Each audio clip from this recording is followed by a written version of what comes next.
বন্ধুরা, এখন শ্রাবণ মাস চলছে। এই মাসে সাপ মারা নিষেধ আমাদের ধর্মের নিয়মকানুন অনুযায়ী। তো তোমরা যে সাপের বাচ্চাটি দেখতে পাচ্ছ, এই সাপের বাচ্চাটি আমাদের পার্শ্ববর্তী একটা গ্রাম থেকে আমাদের রৌফ ভাই ধরে এনেছে।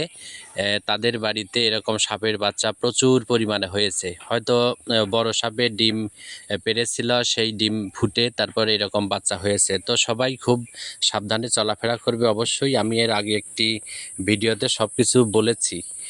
তো সতর্ক মানুষ একটা কথা বলে যে সাবধানের কোনো মার নেই। সেই কারণে যেহেতু শ্রাবণ মাস, আর এই আষাঢ় শ্রাবণ মাসে সাপের বাচ্চা প্রচুর পরিমাণে হয়, সেই কারণে সবাই খুব সাবধানে চলাফেরা করবে।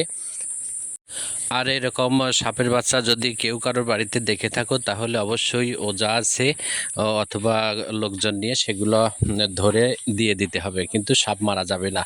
তো ভিডিওটি কেমন লাগলো সবাই একটু কমেন্ট করে জানিও।